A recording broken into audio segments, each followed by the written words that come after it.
reviewing the scientific literature to answer your questions about gender diversity. This is Classroom Psychology. And now here's your host, Dr. Cora Sargent.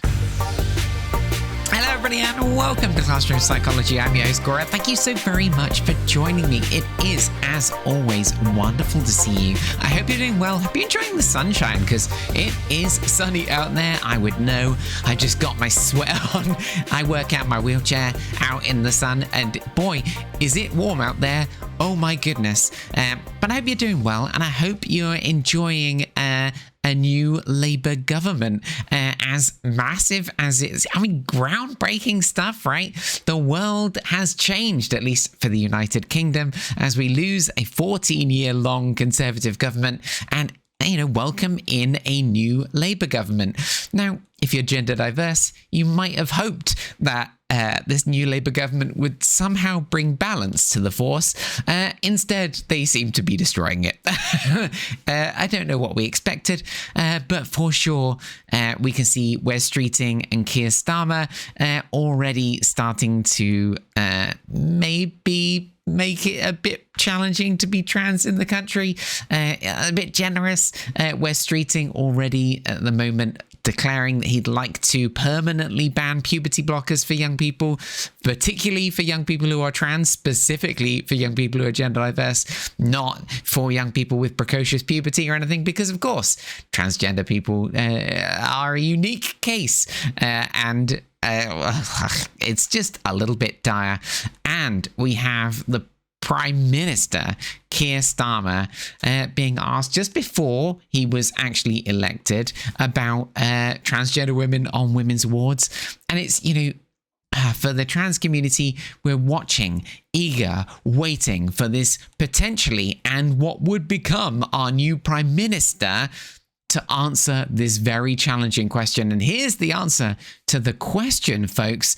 If he's asked the question, should transgender women be in women's wards? The answer to that question is yes.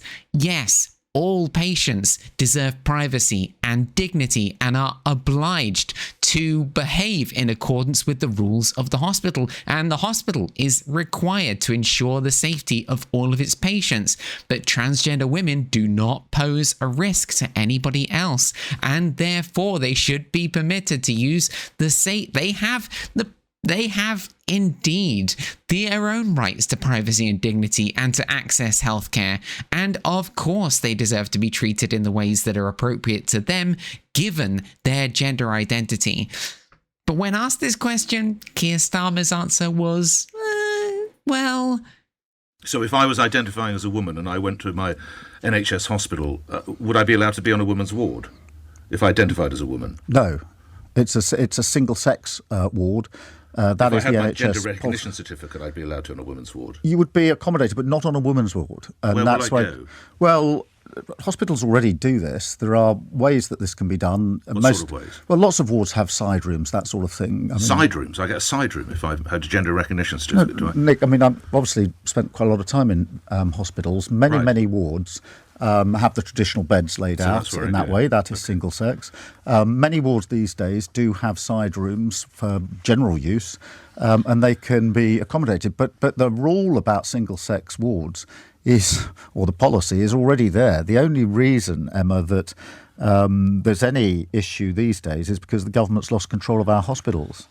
I presume he's not referring to the interviewer as Emma there. It's some kind of tongue-in-cheek trans joke. I assume Emma is the question asker. But hey, Keir, yeah, I guess I'm not super surprised that this is your answer to that question. And hey, I'm all for it. You want to give me a side room every time I'm in hospital, Keir? I'm in hospital once every 6 months to be infused with Ocrevus. And while it's not a single-sex ward, if it were, and you were to give me a side room every time I come in, Keir, I'm all for it. Can you please get me a nice breakfast while I'm there? That would be wonderful. Hey, trans women can't really be trusted to eat normal hospital food because because we're very much a danger to hospital staff. So can I just get eggs Benedict in the morning, like, you're going to have to give me a chef, right? A private chef, because transgender women, we're a danger to normal hospital staff and chefs. Like, I'm telling you, you got to give me eggs Benedict here. Eggs Benedict. And also, can I get a nice coffee? Like, a coffee from a coffee machine would be super nice instead of the tea that people come around with. I mean, I'm all for tea that people come around with, but you have to know that I'm a danger to the tea person who comes around, because you don't know what I'm going to do. I'm a transgender woman, Keir. I'm a reckless renegade. I'm unpredictable. I could be a danger to that woman. You can't let her into the hospital room with me. You got to give me a coffee machine, surely. So yeah, when I'm in next, coffee machine, side room, and eggs Benedict, and maybe turn down service from the maitre d'. Thanks very much. That'd be great. Listen, Keir, thanks. Thanks for that. Thanks for being the trans inclusive, trans positive, inclusive person we had all hoped you would be. Cheers. But this isn't going to be the question for today, because, goodness, hospital wards and transgender women, we've already talked about trans-inclusive policies and their influence on the well-being of trans folk, and on the question of whether or not they increase the risk to other people in those spaces. And, spoiler warning, they do not. And we have never had, the NHS has declared that it has never had, not once in the history of the NHS, in the whole of England, not once, one complaint about transgender women in women's wards. Not once, not one complaint. So solving a problem that doesn't exist by excluding a vulnerable minority, yeah, that's a great Labour policy. Cheers. But hey, we're going to take a new question, as we do every time we come together. Listen, I know it's been a beat, and in part it's been a beat because there's so many statements from public figures that are so tricky to manage, but also in part because I went to Google's headquarters in London to go and do a live classroom psychology episode, and it was really good fun. Hey, thanks so much to Google and to the organisers of TransConf for such a wonderful experience being there, meeting amazing members of staff, and just having a very inclusive, very trans positive, very affirming experience. It's really rare for me to be able to talk to trans audiences. Gender diverse audiences, I very rarely get the opportunity to talk to. And here I got the opportunity to talk to a gender diverse audience, and it was one of the most wonderful experiences. So thank you, and thanks for being you. It was clear to me that people valued the opportunity to bring their whole selves to work and be authentic. And interestingly, that is the focus of today's episode. What can workplaces do to be more inclusive? And do workplaces create challenges in terms of inclusivity, and what are the outcomes of that for gender diverse folk? But to focus our eyes, laser focus us on the topic for today, we have political activist and commentator and the leader of the political party Party for Women, Posey Parker. So here is Posey Parker.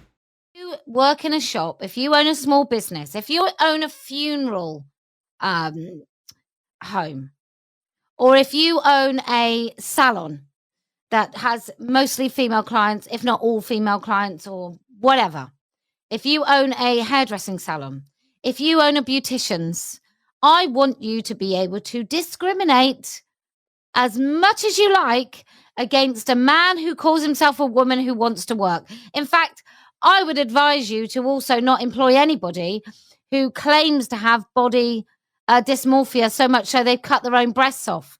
Because I don't know anybody who works with somebody who calls themselves trans, who doesn't find that person lazy, entitled, and difficult to work with. Because actually, those people are not employees. They are activists first. Okay? So let me just be really clear. I don't care. If I owned a house, there is no way I would rent my house to somebody who called themselves trans. I just wouldn't, because I know that they will use everything in their power to probably not pay rent. So, you lovely people You can talk about your trans rights if you want. You can talk about not discriminating. You can talk about how you want everyone to wear what they like and call themselves what they like and all this stuff. And I'm just going to tell you, I don't feel that way. I think wear what you like, but accept the consequences that you won't be accepted by the majority of people who will think you're weird. Thanks so much to Posey Parker for such an interesting question posed, as they often are in the form of very confident declaration. And hey, we'll take it for the question. I'm sure it was intended as a question. I mean, maybe it was a little bit confidently declared, but I'm sure it was a question. We'll take it for the question we know is intended to be. See if we can't find an answer. So let's take a look at workplace discrimination. What are the outcomes of workplace discrimination? What happens to trans folk, gender diverse folk who experience workplace discrimination? And it's a really interesting story because it's not just about workplace discrimination that people face, but also about the internalization of that discrimination, the sort of hypervigilance and caution and paranoia that's the word that is used in the actual literature, the paranoia that it generates in gender diverse folk. And so even if they are no longer experiencing discrimination, the legacy of previous discrimination experiences is long in the minds of gender diverse folk. So let's take a look at the literature. What happens if we discriminate against people in the workplace? And how can we better support gender diverse people to be included? So let's take a look, shall we, at the evidence. So first of all, I want to take a look at, how does being trans or non-binary affect how people perceive you at work? Now, to do this, we're going to look at 3 different studies all at the same time. We're going to look at Dre and colleagues, 2020, Moving Beyond the Gender Binary, Examining Workplace Perceptions of Non-Binary and Transgender Employees. We're also going to look at Rice and colleagues, 2022, Examining the Perception of Work-Related Skills for Transgender Employees. And we're going to look at Fasoli and colleagues, 2024, just this year, How Voice Transition and Gender Identity Disclosure Shape Perceptions of Trans Men in the Hiring Process. Now here, we got 3 studies that are all really interesting. The first, they all are really interesting because they are able to manipulate the sort of the gender presentation or identity of their sort of target person who people are reviewing in the research. So the first asks participants to look at an employee who is an employee at your current company, Alex.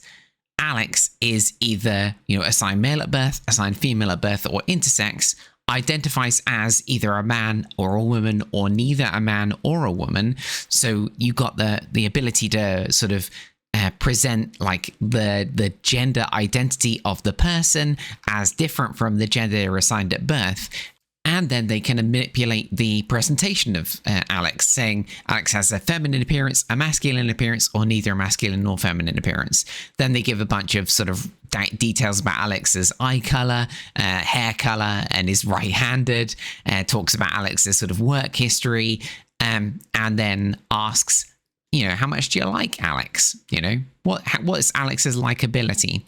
Then in Rice and colleagues study, they used photographs of men and women and revealed some of them as transgender or not, and looked at whether, knowing that an individual was transgender influenced how you saw their, cognitive skills relevant to the job. These were seen as masculine cognitive traits, which are highly valued in the workplace, the researchers suggest. So not only are we going to see the effects of transgender folk, we're also going to see the effects of sexism in the room. And finally, Fasoli and colleagues, these folk did an absolutely fascinating study where they asked participants to listen to an audio recording of the employee, basically as part of a job interview, and they they got trans guys who were right at the start of transition, 6 months into transition, 3 months into transition, and a full year into transition, having taken testosterone for that duration, meaning that their voice deepened and became more masculine the longer that they were on testosterone, so they could look at like, does the level of like the depth of a transgender guy's voice change how people perceive them in terms of their masculinity, in terms of their competence, their sociability, their morality, and their job suitability. So between these 3 studies, we can ask the question, does being transgender or non-binary change how people perceive you, like whether you're likable at work? Does it change how people see you in terms of your competence, in terms of particularly your sort of masculine skill set, cognitive skills? And does it change your sense, like people's sense of your masculinity and morality if you're a trans guy, as your voice like descends into more sort of typical masculine register? Super interesting to me. So what do we find? We find that for sure, trans folk are seen as less likable in the workplace, at least using this kind of American sample from MTurk, seen as less likable. Interestingly, non-binary folk who were assigned male at birth are seen as the least likable in the sample, at least. Super interesting. Not entirely sure what that is, but it does feel like there are 2 overlapping challenges happening at once. On the one hand, people who are seen as rejecting masculinity in some way are seen less favorably, probably because of sexism, and masculine traits are seen as like desirable, and so the rejection of masculine traits is seen as a sort of negative thing to do. But also like the sort of the transgression of gender boundaries, of typical gender boundaries, also is seen as a sort of a less likable thing to do, and therefore trans folk are seen as less likable, but non-binary folk assigned male at birth are seen as the least likable, at least in this first study. Then we find that for sure, trans folk are also seen as having lower masculine cognitive skills, regardless of whether they're trans guys or whether they're trans girls. They're seen as having lower masculine cognitive skills. Interestingly, they are not seen as having lower feminine cognitive skills, which is super interesting, but certainly lower masculine cognitive skills, which again, it looks like this is a question of of sexism to some degree, right? Sexism influencing transphobia, because essentially transgender women are seen as rejecting masculinity and therefore having lower masculine cognitive skills, and transgender men are, the transphobia makes it hard for them to find a seat within typical masculine circles, a seat at the masculine table, and again seen as having weaker masculine cognitive skills as a consequence, potentially. So you see that both all trans folk, and quite possibly, they didn't look at non-binary folk in this study, but quite possibly for non-binary folk too, it's an opportunity for sexism and transphobia to sort of intersect for all folk. Super bad, obviously. What's super interesting, a detail of this second study, is that the lower ratings only happened when a participant was told that the person was transgender, right? It didn't, they all saw the same photographs of the same people, but they were told in some cases that they were transgender, and in those cases, they gave them lower ratings. So, this is why disclosure of somebody's trans status is so important, right? Because it can change how people see you. Now, in the third study, then, we take a look at trans guys in particular. I love that we see a study about trans guys specifically, and we see about the duration. To some extent, this is about the ability to fit in with gender norms, right? The length of the time that somebody's been on testosterone, and subsequently the depth of their voice, and whether that influences people's perception of them. And for sure, it does. So voice transition for longer periods of time, that deeper register voice as a consequence of longer time on testosterone, seems to have a positive impact on people's perception of your masculinity and a positive impact on people's perception of your competence, quite possibly because of sexism. But these are two separate concepts as well, right? These are two separate effects to one another: masculinity and competence. People with deeper voices, having been on testosterone for longer, have are seen as more masculine and seen as more competent, separate to one another. Their competence then improves their job suitability perceptions, and their masculinity, to a much lower degree, but still significantly, improves people's job suitability perceptions. So when people are looking at trans guys and sort of interviewing them for a job, the register of their voice has a significant impact on people's sense of their masculinity and their competence, which is super interesting. Now here, things also get a bit more interesting, because in this study, they also took a look at disclosure.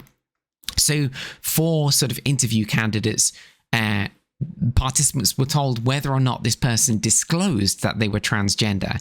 People who did disclose, trans guys who disclosed they were transgender, were seen as less masculine, significantly less masculine, but significantly more moral.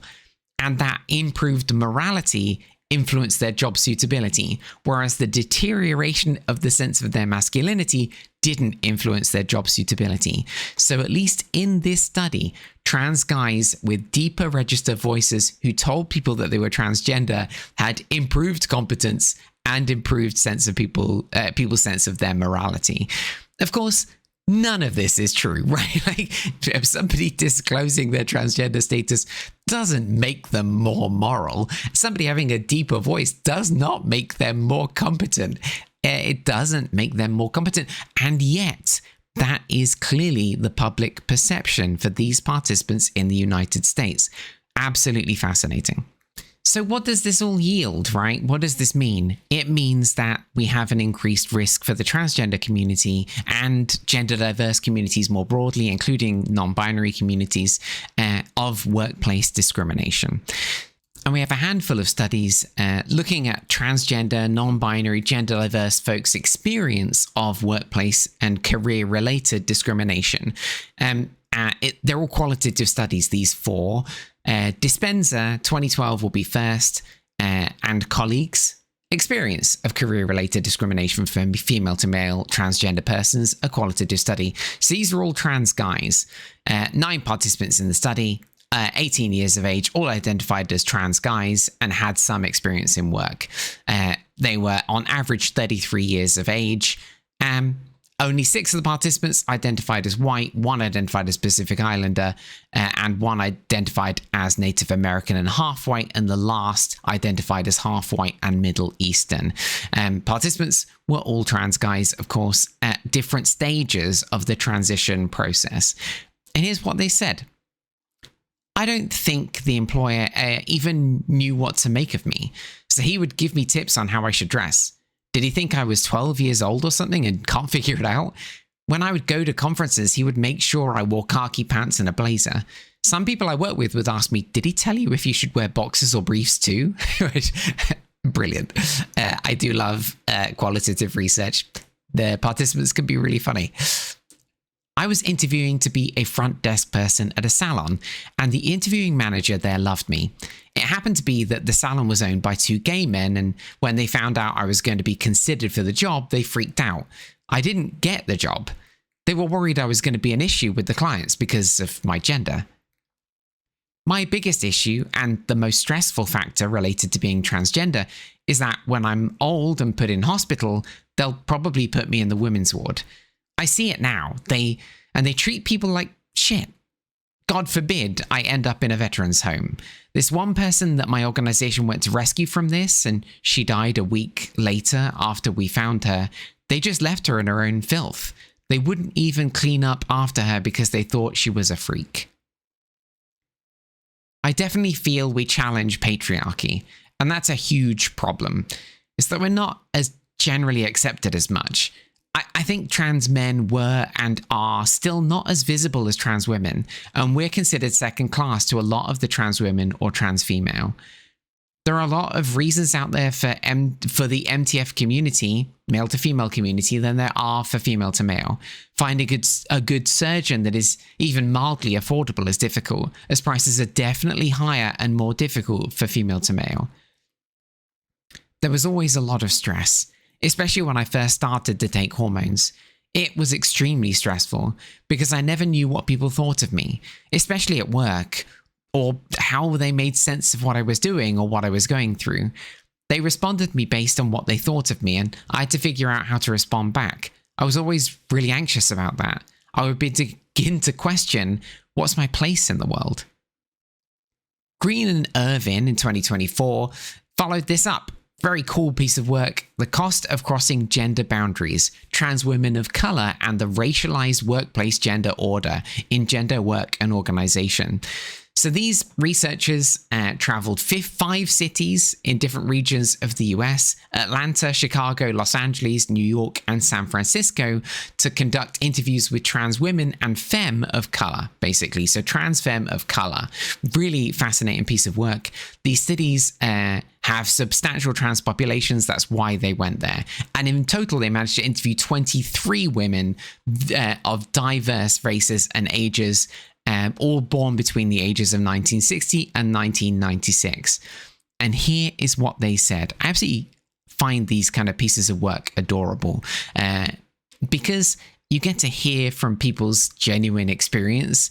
Like, I find that heartwarming as well as kind of visceral and challenging. So again, it's going to be a bit challenging, but bear with me. Shirley said, I mean, I had visions of myself being an adult, and I had myself working and professional and being tall and statuous. But then I don't know, just a bunch of events happened.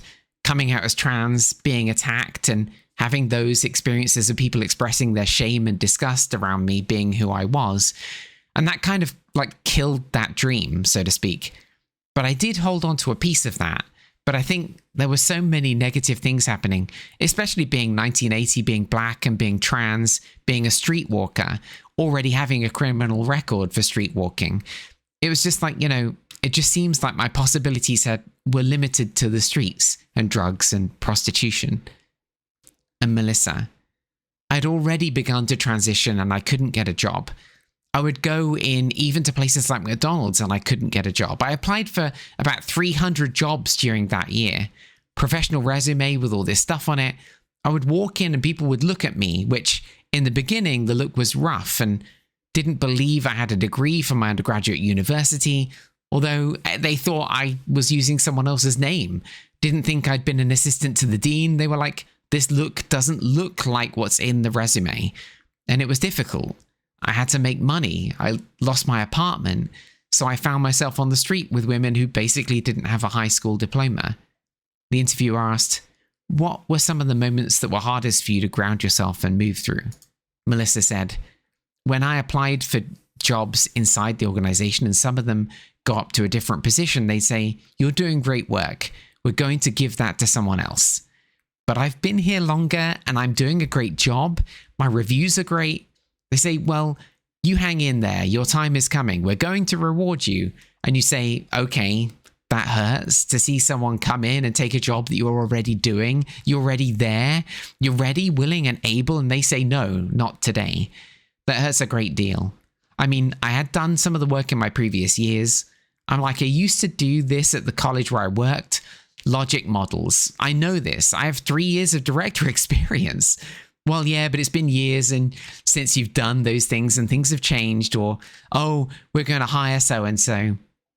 And then the person comes in and I have to train them and help them to do the job for more pay that I could have done without training. Claudia, I gave a lot of my time to this organization and it was a long time coming, I was like, I've given blood, sweat, and tears, like y'all owe me.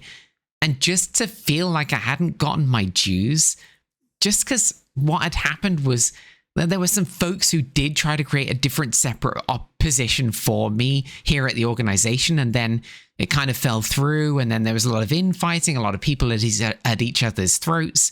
And I had to be there and bear witness to that. And so in that moment, I was just like, I think I need to move on.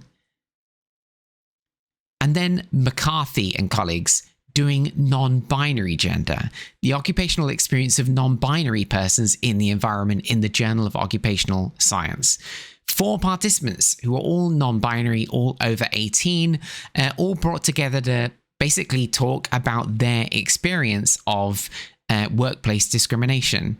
They said this, I think when you force people to separate like that, and you go to the women's bathroom and all the women are putting on their makeup and you know, doing their hair and their mascara and whatever, it's just like, it kind of forces you to be around that in a way that you just don't really have a choice. And it just doesn't feel awesome. So I guess there is, in general, there's this feeling of, I mean, it's subtle, but it's pervasive. A feeling of danger when you go out in public. Maybe not explicit danger like physical violence, but there is a sense of not being completely safe when I go out in a big city. I always thought that people would reflect me a little better if I changed my hair a lot or changed my appearance or name in a way that they expected of trans masculine people. And I finally did, because it was so frustrating not to be reflected. I had to fuck with people's minds, their conceptions of gender, just to get them to see me. At least some people see me, or at least see that I'm some kind of queer. Super, really interesting experiences of what it's like living as a non-binary person. It's not necessarily about workplace discrimination discreetly, but certainly relevant to being perceived in the workplace as yourself, which is challenging for all trans folk to do. Ms. Koch and colleagues, 2018, Transphobia in the Workplace, a qualitative study of employment stigma. So while the last study didn't look at workplace discrimination experiences specifically, still relevant, but not specifically, this one did. 17 trans men, 7 genderqueer or gender fluid participants, and 21 trans women all came together between 21 and 71, average age of 46, all asked about their experiences of workplace discrimination. And they said this: I can't go to the bathroom and pee. I can't think of any other good way to explain.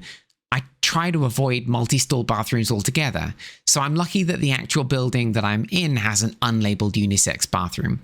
You can tell when people are uncomfortable with what I'm going to do because they'll say something like, you know, oh, how's the transition going? Or what bathroom do you use? And it's not serious. It's like, oh, please don't pick the one I'm going in. I very rarely get upfront confronted. I use the men's room now. Men will stare. They don't usually say anything. Usually once in a while I'll hear, get the hell out of here. But in general, they just kind of stare at you. And also much more aggressive than I think I had realized, because there's a lot of pestering that goes on. And that's usually when I just turn around and leave. So there's safety issues there. I would run into a lot of problems at interviews. I was at one interview where the HR manager introduced me to the IT manager, and I was interviewed by no less than 7 men who all tried to keep their composure during the interview. I knew then that I did not have that job. And the interviews thereafter, I was talking with one HR manager, and as soon as we got into the public hallway, she said, oh, excuse me, I'm sorry for my rudeness. Do you need to use the men's room before you leave? And here I am. I'm wearing a black skirt and a white blouse, nylon stockings with heel sandals. And I still had on a wig at that time. And I said to myself, son of a bitch. And so I looked at her and I said, excuse me. Because she asked me before you left her office if I had any questions, and I said no. But I said, I'm sorry, I do have a question. Can we go back in your office a minute? She said, absolutely. So we went back into her office. She sat down, I sat down, and I said, I have a question. And my question is, if I were to work for your company, would there be a problem with using the women's restroom? And she said, absolutely not. And I said, okay, thank you. I don't have any more questions. Thanks for the opportunity. And I got up to leave and she walked me out. I didn't hear anything back from them like they had promised, but she stereotyped me as a man. This is an HR manager. She should have had more sense than to, assume. Oh, you're just being paranoid. And then maybe a year goes by or 2 years, and all of a sudden a couple of things come up and you go, aha, see, I knew I was right. It took a little while for that information to come to the top. Hopefully I do well enough in my presentation to throw some people off. So I think these workplace experiences, to me, highlight a few different things, right? That discrimination is rarely obvious or apparent. That's the first thing that's in here, I think. It's rarely very obvious that you can point to it and say, haha, that's discrimination. It's much more frequently easy to brush off, to minimize, for other people to minimize. But it's there, right? These people obviously knew, they could tell, especially that last quote, right? That sort of everybody's telling you you're just being paranoid, and then later it's sort of you get some more information. You're like, I knew it. I knew that was informed by some kind of discrimination. But here's where it gets, I think, quite interesting, because what that does, that very much that last quote does highlight that the problem for folk in these positions is not only that the discrimination they experience can be quite subtle, difficult to identify, but it also creates a context in which truly benign experiences can appear discriminatory, right? And that makes me think that maybe, it must be very difficult. I mean, it is. Like, I know I'm in that position, but I think it's quite tricky for trans folk to know when somebody's being discriminatory. And so not only does it mean that a lot of discriminatory acts don't get identified as such, but it can also mean that we can interpret quite benign acts as discriminatory. And this actually holds out in the literature. So Thorogood and colleagues in 2017, What Lies Beneath: How Paranoid Cognition Explains the Relations Between Transgender Employees' Perceptions of Discrimination at Work and Their Job Attitudes and Well-Being. So they brought together 165 transgender individuals who were all employed full and part-time, an average of 41.2 years of age, and who were 75% white, 9% African American, 8% Hispanic and Latinx, 2% Asian, 1% Pacific Islander, and 5% other. And these folk were asked about experiences of perceived discrimination, job satisfaction, turnover intentions, emotional exhaustion, and then they were measured about their paranoid cognition at work. They did a path analysis to work out what were the impacts here, and they found that perceived discrimination didn't have particularly strong, direct effects on job satisfaction, turnover intentions, or emotional exhaustion, but rather had very significant, quite strong effects on paranoid cognition at work.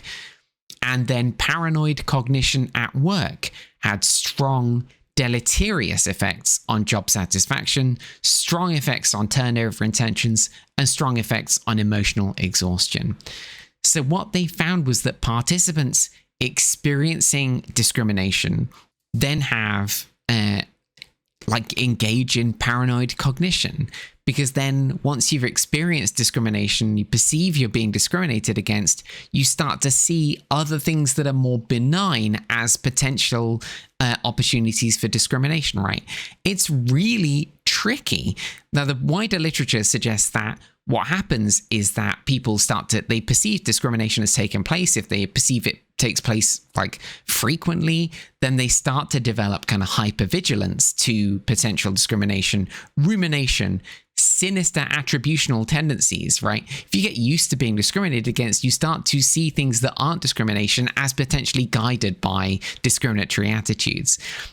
Those are all sort of paranoid cognitions, that hypervigilance, the rumination, sinister attributional tendencies, attributing the motivations for actions as sinister. And those paranoid cognitions then have problems. They create problems for job satisfaction, for turnover intentions, for emotional exhaustion. Even if you are no longer being discriminated against, just those sort of cognitions that are encouraged by discrimination create problems for the transgender and non-binary communities. So this is what's super fascinating to me. Like when Posey Parker says, I want you to be able to discriminate, it's not just the immediate effect of discrimination on people's well-being, but the long-term effect on people's paranoid cognitions guided by the mechanisms of discrimination. Because discrimination isn't always obvious. In fact, most of the time it's not obvious. You can't always point to it and say, that's discrimination, point to something else benign and say, well, that's clearly not. Instead, what you have is a sort of paranoia-inducing circumstance which causes people to see the prejudice they have experienced in places that might be more accepting. Really, really tricky. Now, these long-term lagged effects are also supported by Chancellor and colleagues in 2024, the time-lagged impact of microaggressions at work on the emotional exhaustion of transgender and gender-diverse employees. So these folk had 769 participants at time 1, and then they measured them over 3 months. So at each month, time 1, time 2, and then time 3, month 1, month 2, and month 3. And they were asking about experiences of microaggressions in the workplace. Now, their definitions of microaggressions are pretty macro-aggressiony to my mind, but things like so participants experienced incorrectly gendered terminology, misgendering, the use of incorrect pronouns, transphobic terminology and slurs, and dead naming. Even though kind of some of that was unmalicious, a couple of participants did talk about malicious misgendering. Then we had the denial of privacy, with participants being asked inappropriate or unnecessary questions about their gender identity or gender expression, being stared at, gossiped about, being outed without permission. And they also encountered environmental microaggressions like the lack of gender-neutral toilet facilities and barriers to change your information on internal systems. And then like the lower level kind of very microaggressions where colleagues avoided them. They made jokes about they, them pronouns, which is still pretty macro, or like by saying like the lower level stuff like not believing people when they say they're trans or claiming that they don't look trans, for example.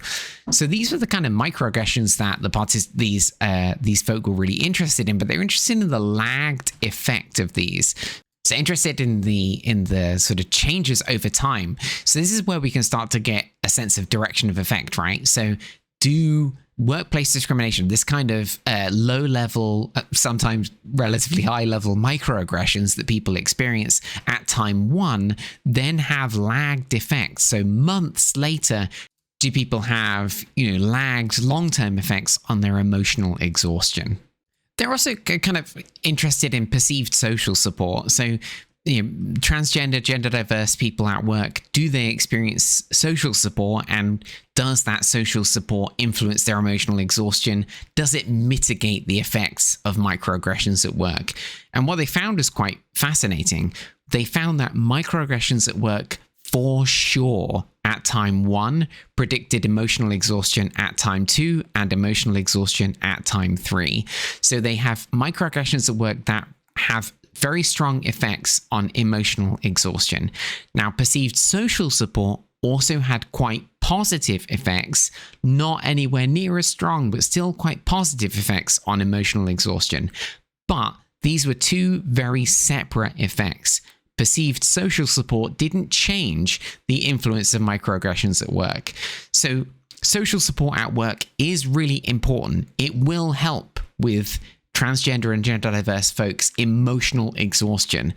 But microaggressions must be mitigated. Like, we have to stop microaggressions. Social support won't mitigate the effects of microaggressions. Microaggressions will still affect emotional exhaustion, even where gender diverse folk are well supported at work as well. Now, trying to understand why this is the case is quite tricky, but thankfully, Kanzler and colleagues went on to do a systematic review in 2024, the workplace experiences of transgender and gender diverse employees, a systematic literature review using the minority stress model, published in the Journal of Homosexuality to try and answer this very question. Now, they brought together 58 studies looking at transgender and gender diverse employees' experiences of basically workplace experiences. And what they found essentially was that there are two different sources of workplace stress for transgender and gender diverse participants as members of minority communities, right? Now, we've already kind of inched our way closer to this kind of actual external the experiences of discrimination and microaggressions that people actually experience, and the sort of paranoid cognitions and expectations of discrimination that people experience internally. Now, interestingly, this sort of maps on beautifully to the minority stress theory, and that's what this systematic review identifies, that people with marginalized minority identities experience discrimination at work. They experience workplace microaggressions, and they experience like violence at the workplace in various different forms. And those fall in the distal stress category. Distal stressors in the minority stress theory. These are external to the person, their experiences of discrimination that people experience, and they have impacts on long-term minority stress outcomes. Now, minority stress theory that says that these have impacts not only on emotional well-being and emotional exhaustion, but also effects on like physical well-being, worse physical health outcomes as a consequence. Now, what the minority stress theory highlights and what this systematic review highlights is that there is a path from distal stresses to proximal stresses. That is the experiences of rejection, the expectations of rejection that create, right? So the experiences of rejection are distal stresses. The expectations of rejection are proximal stresses. The identity concealment, the need to hide who you are in the workplace, the self-stigma, the sort of career decisions that we make. We don't go for that job. We don't go for that promotion because you're expecting to be discriminated against, including the paranoid cognitions, the expectations of discrimination that people experience as a consequence of the actual experiences of discrimination that they have. Distal stresses lead to proximal stresses. And here's where things get interesting. The stress ameliorating factors of social support in the systematic review, so the social support, the coping mechanisms, the things we do to be okay, do have opportunity to influence those distal stresses, those experiences of discrimination. But they don't have the opportunity to influence the proximal stresses, the expectations, the identity concealment, the self-stigma, the career decisions, right? Of course, the stress ameliorating factors of social support aren't going to change how we view our career decisions, right? Our career decisions are what they are, and they are influenced by these distal stresses, right? So this is what we find. Fundamentally, I think this is what we see happening. People in the workplace experience discrimination. Those are distal stresses. They experience microaggressions. They lead to proximal stresses, that's paranoid cognition, the expectations of rejection, the identity concealment, the self-stigma, the career decisions that we make, and those both, the distal and proximal stresses, influence stress outcomes long-term. The job attitudes, the mental health, the work behavior, and even the physical health of minority folk in these positions. So we've come to a pretty good place, I think, in terms of understanding what the outcome is of discrimination, right? That it happens, it can be really problematic, it has dire circumstances for trans and gender diverse communities, even in the long term. But let's not end on that note, yeah? Actually, there's a lot of things that we can do. Now, Green and Irvin in 2024, they released a very cool study called The Cost of Crossing Gender Boundaries, Trans Women of Color and the Racialized Workplace Gender Roles in Gender Work and Organization. It's the same study that we looked at earlier, but they also asked about positive experiences. They also gathered positive experiences. So some of the participants talk about things that they found really positive. And the world is changing. There is opportunity for us to do something better. And here is what participants said. Melissa, somebody told me about the job here as executive director. She said they've been run for 19 years of cis white women, mainly white board. I think you'd be great. And I'm like, you think after 19 years they're going to hire a black trans woman of color as their ED of a multi-million-dollar company, heavily city funded? And the young lady who told me says, I don't know why not. And I got the job. What would you want to stay in your current workplace? Asked the interviewer. Yasmin. No, the reason I say no is because another thing that people don't understand is like the work that we do for one another is exhausting. The work is definitely something you have to pass to another person and make sure that you're not stuck in. And Ashlyn, I'm the last girl standing, honey, and that feels really lonely.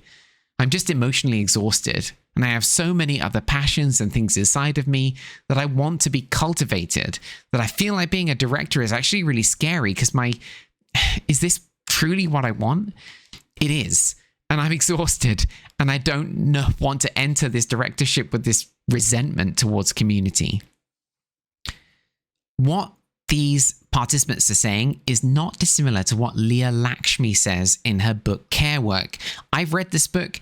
I think it's one of my favorite books of last year that I read, maybe my very favorite.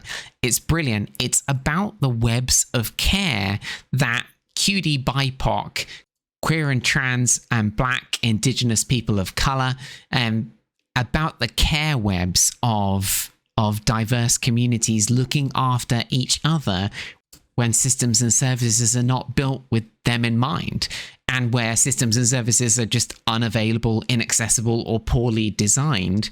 QD BIPOC, and I think this applies to all minority communities like my own, like I'm a disabled trans woman, and for sure when I was in my darkest time, like when I was very, very unwell, it was other disabled queer people I reached out to, and it was them who came and saved me. And it would be me who would come and save any other trans person out there, you know, member of my community who needs care. I would do that work happily. And that's what Leah Lakshmi talks about, that the work of care webs, as we look after each other and keep each other alive, that's emotional exhaustion. It's challenging, it's tiring, it is valuable, and we do it willingly, but it isn't easy and it is exhausting. It comes at a cost. And that cost is something that we need to take into account when we're talking about workplaces and making sure that people have the support that they need, making sure they have access to the right systems and services for sure, but also taking into account that communities in these circumstances will have an emotional labor that is outside of work that needs to be taken into account, that needs to be attended to. We make sure that people are well supported to be parts of the communities they are a part of, care webs that they help to support. Now, perhaps connected to this, we have Fletcher and Everly in 2021, perceived lesbian, gay, bisexual and transgender supportive practices and the life satisfaction of LGBT employees, the roles of disclosure, authenticity at work, and identity centrality in the Journal of Occupational and Organizational Psychology. They brought 346 LGBT employees together to look at whether perceptions of LGBT supportive practices explained additional variance in positive well-being. And here they found, I think, what we need to focus on most. They found that perceived LGBT supportive practices at work improved opportunities for the extent of disclosure. So they found that people who perceived their workplace to be more supportive were more likely to disclose their identity. That created opportunity for the centrality of their LGBT identity at work. And most importantly, it created the opportunity for authenticity at work. So disclosure of one's identity and supportive LGBT supportive practices at work improve the opportunity for people to bring their whole self to work, right? It improves authenticity at work. And then authenticity at work had strong positive effects on well-being. So I think in response to Posey Parker's question, right? For sure, trans folk are seen as less competent. They transgress gender norms. They often eschew masculinity, or they're seen as not easily belonging to masculine categories. Even if they do belong to masculine categories fundamentally, they are often not seen as such. And so it's hard for them to find a place in workplaces. And moreover, they are overlooked for promotion more frequently. They experience microaggressions in all kinds of ways. And those microaggressions create an opportunity for paranoid cognitions and create an opportunity for those distal stressors to become proximal stressors, that internalized expectation of rejection and expectation of discrimination that influences people's well-being. And all of that, both the proximal stressors, that internalized cognition, and distal stressors, the actual experience of discrimination and microaggressions, both have long-term implications for well-being and emotional exhaustion. And, trans folk, especially people at marginalized intersections, often, because services become completely incapable of meeting their needs, certainly not set up with them in mind, they become increasingly part of care webs designed to keep each other alive, to look after each other, to make sure that we're okay. And that too contributes to the emotional exhaustion of members of the community. And yet, what we can do, Posey Parker, as much as you might question whether we should be discriminating against transgender and gender diverse folk, instead, what we could do is create LGBT supportive practices at work, create services and systems to look after people such that care webs can have some of that load lightened. Supportive LGBT practices at work so that people feel safe to disclose their identity, to be authentic at work, and for that authenticity to improve their well-being. So together, we can make workplaces where everyone can find a place to belong. Thanks so very much for joining me. You are so very welcome here. It's wonderful to see you. Hey, if you're interested to support the show, please do share it with people that you think would enjoy it. Do also get in touch if you have any questions or comments. You can find me at Classroom Psych on X. Otherwise, I look forward to seeing you, as always, in the next one.